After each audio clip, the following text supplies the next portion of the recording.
Hi అండి, welcome back to my channel stay with Bindu. ఈరోజు మీకోసం ఒక కొత్త రెసిపీతో వచ్చేస్తున్నానండి. ఇది ఆకుకూరతో మనం ఆల్ మిక్సింగ్గా పులుసు పెట్టేసుకున్నాము. ఏ విధంగా చేసుకున్నామో తెలుసుకుందామండి. ఇదండి తోటకూర అండి. ఇది తోటకూర, పాలకూర, చుక్కకూర నేను తీసుకున్నాను. అన్నీ ఈక్వల్ క్వాంటిటీలో మనం తీసేసుకొని నీట్గా వాష్ చేసుకొని ఈ విధంగా మనం పీసెస్గా కట్ చేసుకున్నామండి. మొత్తం ఇట్లాగా అన్ని ఆకుకూరలు ఇప్పుడు నేను తీసుకున్నవి మీరు కూడా ఈ విధంగా ట్రై చేస్తే చాలా టేస్టీగా ఉంటుందండి. ఇవి చపాతీస్లో కానీ రైస్లో కానీ చాలా బాగుంటుంది. మీరు ఇట్లాగా కొత్త టేస్ట్ ఏమైనా డిఫరెంట్గా టేస్ట్ ట్రై చేయాలి అనుకుంటే మీరు ఈ టేస్ట్ విధంగా మీరు ఇది ట్రై చేసుకుంటే మీకు ఆకుకూర తినాలి, ఎక్కువగా తినాలి అన్న ఇంట్రెస్ట్ కూడా వస్తుందండి. ఇట్లాగా చేసుకొని తింటే చాలా టేస్టీగా ఉంటుంది. ముందుగానే మనం ఇదంతా వాష్ చేసేసుకొని మొత్తం ఒక దాంట్లో కట్ చేసేసుకొని వేసుకుందామండి. నేను నార్మల్ పీసెస్గానే కట్ చేసేసుకున్నాను. ఈ విధంగా కట్ చేసుకొని నేను మొత్తం ఇది ప్రెషర్ కుక్కర్లో నేను మీకు చూపిస్తానండి. నార్మల్గా కూడా చేసుకోవచ్చు, బట్ అది ఉడకటానికి చాలా టైం పడుతుంది. సో ఇట్లాగా ప్రెషర్ కుక్కర్లో మనం కట్ చేసి పెట్టుకున్న ఆకుకూర అన్నీ మనం పెట్టేసుకున్నామండి. ఈ విధంగా మనం ప్రెషర్ కుక్కర్లో పెట్టుకుంటే చాలా సింపుల్గా ఈజీగా ప్రిపేర్ అయిపోతుందండి. మనకి స్టవ్ అనేది గ్యాస్ మీద పెట్టుకోవటం కూడా గ్యాస్ అనేది కొంచెం తక్కువ పడుతుంది కుక్కర్లో పెట్టుకోవటం వల్ల. అట్లాగే టేస్ట్ ఏం డిఫరెంట్గా ఉంటుందంటే అదేం ఉండదండి, టేస్ట్ కూడా అంతే సేమ్ ఉంటుంది.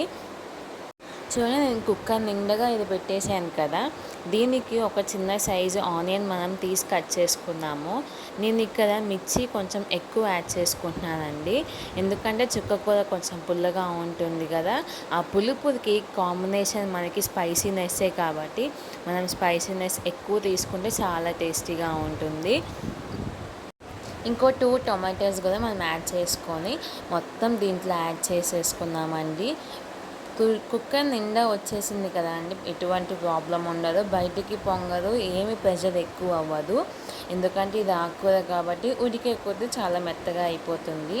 దీంట్లోనే కొంచెం చింతపండు యాడ్ చేసుకుంటున్నానండి. మీకు కొంచెం పులుపు కావాలి అనుకుంటే చింతపండు యాడ్ చేసుకోవచ్చు, లేదంటే వద్దండి. కొంచెం సాల్ట్, కొంచెం పసుపు, కొంచెం కారం కూడా యాడ్ చేసేసుకుంటున్నాము. ఒకవేళ మీరు పిల్లలకి చేసుకోవాలి అనుకుంటే మీరు కారం అనేది తర్వాత యాడ్ చేసుకోవచ్చు. కొంచెం ఆయిల్ కూడా యాడ్ చేస్తున్నానండి. మొత్తం యాడ్ చేసిన తర్వాత దీన్ని మనం కుక్కర్కి పెట్టేసుకున్నాము.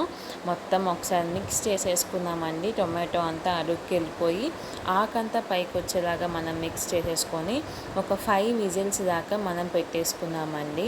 చాలా సింపుల్గా సిమ్లోనే పెట్టేసుకొని మనం ఈ కుక్కర్ని మనం ప్రిపేర్ చేసుకున్నాము. చూడండి, 5 విజిల్స్ తర్వాత మొత్తం మెత్తగా అయిపోయింది. చూడండి, చాలా మెత్తగా అయిపోయింది. చూడండి, కర్రీ కూడా రెడీ అయిపోయిందండి. ఈ విధంగా కూడా మనం తినేయచ్చు, అంత టేస్టీగా ఉంటుంది. ఇప్పుడు దీన్ని కొంచెం నేను స్మాష్ చేసుకుంటున్నాను. మనకు ఆ గ్రేవీ, ఆ వాటర్ ఉంది కదండి, ఆ వాటర్ మొత్తం మనం ఆకుకూరతో మిక్స్ చేసుకునేలాగా మొత్తం మిక్స్ చేసుకుంటున్నాను ఇట్లాగా పప్పు గుత్తితో. ఇప్పుడు మనం సపరేట్గా ఈ కర్రీకి తాలింపు యాడ్ చేసుకున్నాము. ఒక కడాయిలో ఆయిల్ పోసుకొని ఒక 1 టేబుల్ స్పూన్ దాకా తాలింపు గింజలు యాడ్ చేసుకున్నాము. అది కొంచెం ఫ్రై అయిపోయిన తర్వాత క్రాష్ చేసిన వెల్లుల్లిపాయలు, కట్ చేసుకున్న ఆనియన్స్, కరివేపాకు, ఎండుమిర్చి యాడ్ చేసుకున్నాము. అవి కూడా కొంచెం దోరగా ఫ్రై చేసుకున్నామండి. మనం తాలింపు వేసుకుంటే ఆ టేస్ట్ ఇంకా చాలా బాగుంటుంది కదండి. వెల్లుల్లి యాడ్ చేయటం వల్ల మన కర్రీకి కూడా ఇంకా ఎక్స్ట్రాగా ఫ్లేవర్ అనేది యాడ్ అవుతుంది. ఇప్పుడు మనం కర్రీ కూడా యాడ్ చేసేసుకున్నాము.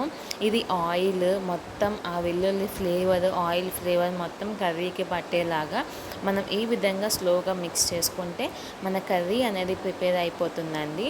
దీంట్లోనే మనం స్టవ్ ఆపేసే ముందు ఒక 1.5 టేబుల్ స్పూన్ దాకా ఈ పౌడర్ని యాడ్ చేసుకుంటున్నానండి. ఈ రెసిపీ నేను నెక్స్ట్ వీడియోలో మీకు షేర్ చేస్తాను. మీరు కూడా ట్రై చేసి ఎలా ఉందో చెప్పండి. Thanks for watching. Please like, share and subscribe. Have a nice day.